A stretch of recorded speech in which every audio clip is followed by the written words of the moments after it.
Bonjour à tous, j'espère que vous allez bien. Ici Damien de l'agence Teammate pour un nouveau tuto sur Photoshop. Aujourd'hui, je vais vous apprendre à détourer un objet à la plume. Alors on me dirait, il existe maintenant l'amélioration du contour qui détourne très bien, oui c'est vrai, mais il se peut, je sais pas, dans certaines situations, que eh bien, vous ayez besoin d'avoir recours à la plume. Donc on va voir comment détourer un objet avec cette méthode. Donc dans un premier temps, je vais vous demander d'ouvrir l'image qui se trouve dans le dossier source et d'aller dans Tracé. Donc l'onglet Tracé se trouve à côté des calques. Si ce n'est pas activé, eh bien il suffit d'aller dans Fenêtre, Tracé et de cliquer ici en bas à droite sur la petite fenêtre blanche pour créer un nouveau tracé. Donc on vient prendre la plume après, raccourci clavier P, et on va commencer à détourer. Alors là, on peut zoomer pour être un peu plus précis. Voilà, je me suis mis à 300%. Donc l'idée là, c'est de faire un clic et un deuxième clic. On laisse le clic enfoncé et on va venir étirer le tracé juste en bougeant la souris vers la droite. Vous voyez, voilà. Donc là, ce qui vient de se passer, c'est que Photoshop a créé des tangentes.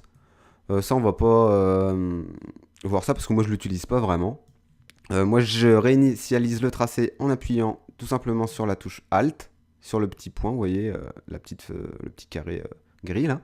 On appuie sur Alt et on clique avec sa souris. Et on vient, eh bien, prolonger le tracé. Toc, on rappuie sur Alt, etc. Donc moi, je vous conseille de mordre dans la matière pour éviter d'avoir, eh bien, de récupérer le fond au moment du détourage.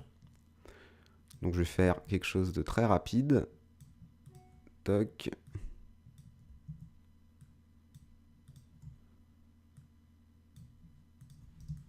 Voilà, alors petit raccourci sympathique aussi pour naviguer facilement. On appuie sur la touche espace, vous voyez, il y a une petite main qui apparaît. Et on vient se balader un peu n'importe où sur le document. Voilà, alors là, on a une zone assez facile à détourer, donc pas de problème. Donc là, le tracé est relativement simple. Toc, un petit arrondi, ici aussi. Donc faut vous entraîner. Je sais bien que au départ, qu'on n'est pas très à l'aise, ça peut paraître un peu compliqué. Mais bon, une fois qu'on a le coup de main, eh bien ça va tout seul. Il en reste un petit ici. Voilà. Bon, je vais finir, ça va être très grossier. Donc en fait, on décalque, on voit qu'il y a une courbe, et bien on reproduit la même courbe avec la souris. On n'oublie pas d'appuyer sur Alt entre les clics. Voilà. Voilà. Si on se gourre, eh bien, CTRL Z ou commande Z. Hop. Et il en reste plus beaucoup.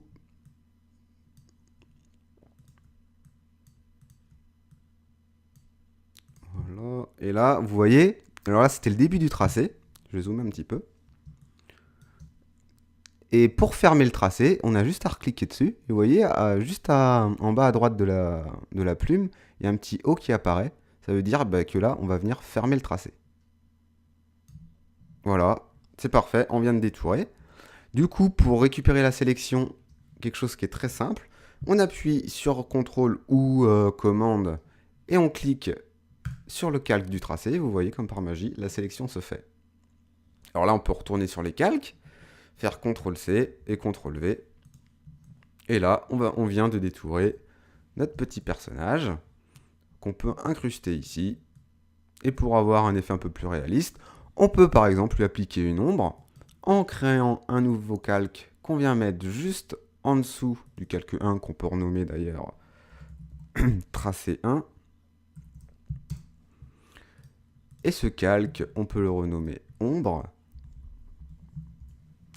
Et venir prendre le pinceau, lui sélectionner une forme diffuse, donc la première, une épaisseur relativement importante, 85 ça a l'air pas mal, une opacité on va la baisser à 20, et là on va essayer de reproduire un peu l'ombre. Alors attention, on vient se mettre en noir en premier plan, et là voilà, on vient dessiner l'ombre, en n'hésitant pas à cliquer sur certaines zones plus sombres. Alors là, on voit qu'on a dépassé ici, c'est pas bien grave. Après, on va reprendre la gomme ou refaire un masque. Voilà, pour l'autre godasse. On peut soit prendre la gomme pour enlever les ombres, le surplus d'ombre ici. Reprendre la forme diffuse, par exemple. Mettre une épaisseur de 50. Une opacité, on va la baisser un peu. On va la mettre à 30. Et on repasse doucement dessus en faisant quelques clics. Hop, et voilà. Sinon, l'autre méthode aurait été de faire un masque directement dessus. Alors, je vais faire exprès de faire une ombre grossière sur la paume de droite. Alors là, l'ombre est pas terrible. Donc, le fait d'avoir fait un masque, donc en appuyant ici sur la petite icône masque, de se mettre bien sur la petite fenêtre blanche et de se mettre en noir en premier plan. On peut zoomer un petit peu plus. Et là, on reprend donc le pinceau, on peut rester à 85 ou baisser un petit peu.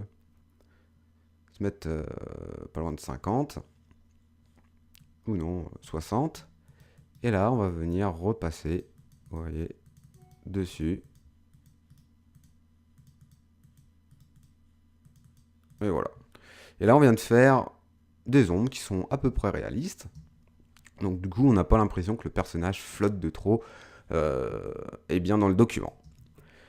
Donc voilà, c'est terminé. J'espère que ce tuto vous aura plu et je vous dis à très vite pour un prochain tuto.